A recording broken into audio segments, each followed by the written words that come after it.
Views regarding the economy, securities markets, or other specialized areas, like all predictors of future events, cannot be guaranteed to be accurate and may result in economic loss to the investor. Past performance is no guarantee of future performance.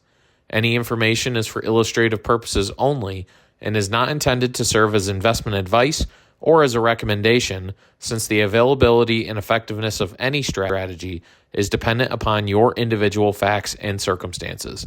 Individual securities discussed may be held in accounts where JGUA and or its employees have a beneficial interest.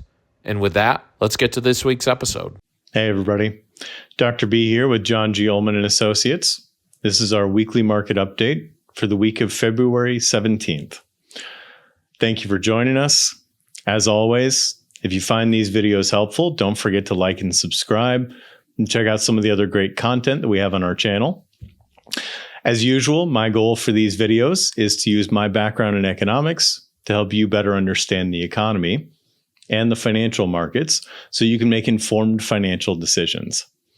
So with that said, let's get ready to hit the books and get up to speed on the markets. As usual, we'll start by taking a look back at last week. Last week, the headline was inflation. Wednesday's Consumer Price Index report showed that both the headline and the core inflation numbers for the Consumer Price Index increased more than expected.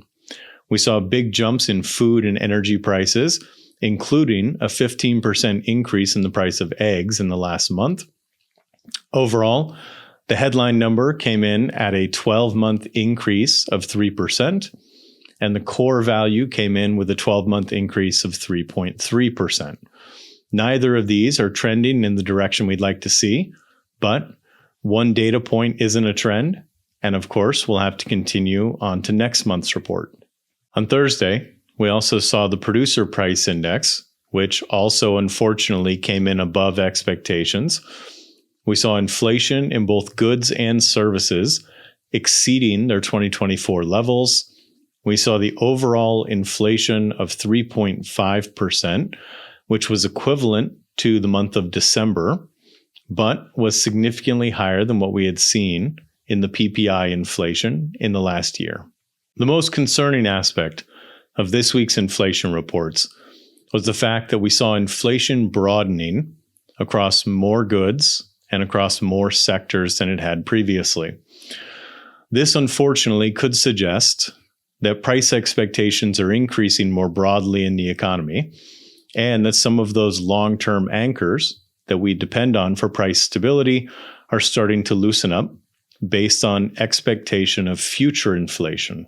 Switching our focus over to trade policy, on Monday, President Trump declared 25% tariffs on steel and aluminum imports into the United States, although there's a delay to the implementation of these tariffs until the middle of March.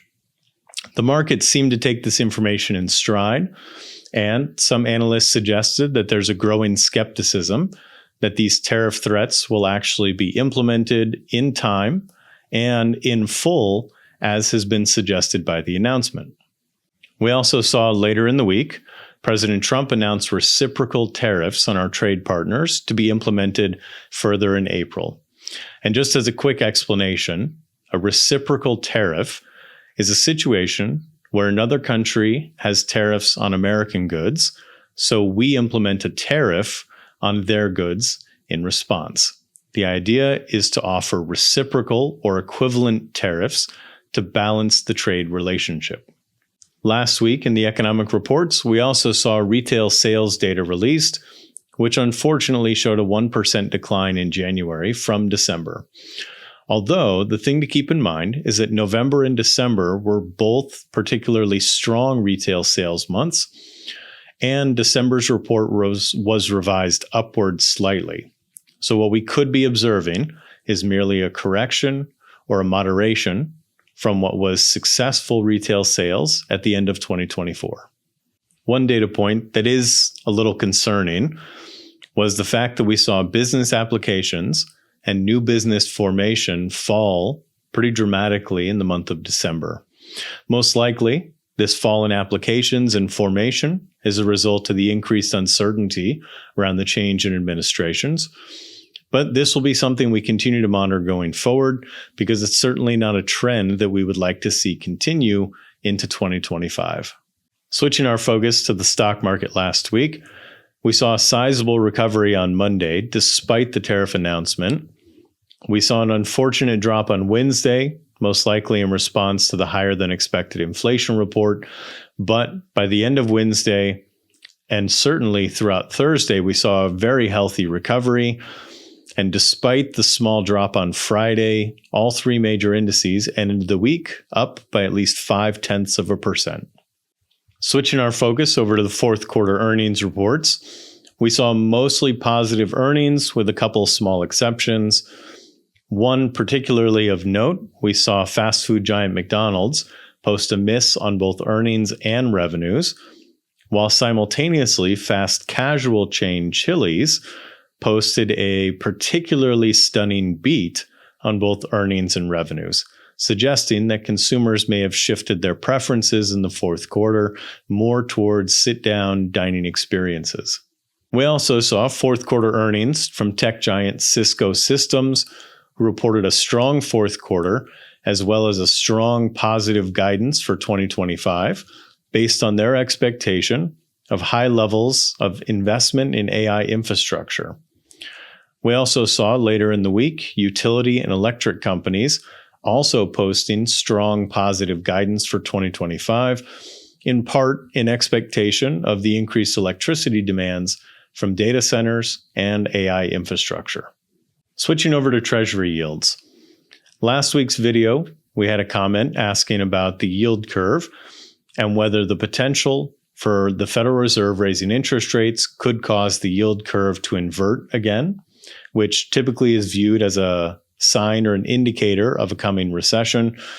Now, I wanted to comment that this is possible, although unlikely. The Federal Reserve is more likely to not change interest rates than they are to raise interest rates. In fact, right now, most commentary and most analysis sees this as a possibility, but a highly unlikely one, unless the circumstances and the data move in that direction. If the Federal Reserve was to raise interest rates, it is possible that this would contribute to inverting the yield curve. But again, both of these seem unlikely given the data today, although the trajectory that we watch for the future may ultimately reveal that this is potential risk. Taking a look at some of our alternative markets last week, we saw relative stability in the market for Bitcoin. We saw crude oil and the value of the dollar both generally decline throughout the week, with a few ups, a few changes in direction, in part related to President Trump's conversations and dialogue regarding Ukraine and Russia, and in part, of course, in relation to the inflation and tariff data that was released last week. Last of all, looking at the market for gold, we saw gold throughout the week continue its ongoing ascent, most likely in response to the continued uncertainty in economic and trade policy. Although we did see a slight drop earlier in the week, the overall trend for gold continued to be upward. Switching our focus to economic data this week, we'll start with the Q4 earnings reports. Although we are approaching the end of the season, we will have about 40 companies reporting this week. The headline being, of course, Walmart reporting their fourth quarter earnings. But throughout the week, we'll also see reports from energy, utility, and materials companies as well. We are approaching the end of the fourth quarter earnings season, although we still have more than 50 companies left to report in the next few weeks. We haven't heard from some of the major players, including NVIDIA, Broadcom, and Oracle in the tech sector, and Target and Costco on the consumer side. Switching to the economic side, we will have a big week with lots of housing data and some important consumer sentiment reports, especially around how folks feel about inflation in the future. But on the macroeconomic side, it'll be a relatively quiet week. Most likely, we'll continue to hear conversations about tariffs, both their implementation, their impact, and as we approach the month of March, the potential resumption of 25% tariffs on Canada and Mexico. Looking ahead into the more distant future, of course, as has been the case for the last few weeks, inflation and trade wars and trade policy are going to drive a lot of the conversation.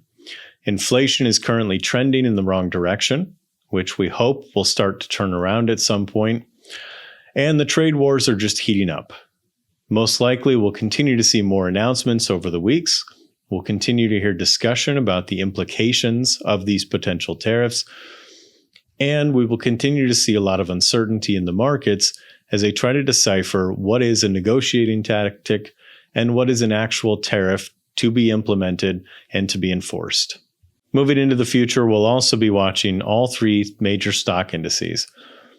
Unfortunately, there have been a lot of up and down days so far in 2025, but none of the three indices have really broken out of a relatively tight range that we've seen fluctuating since the middle of December.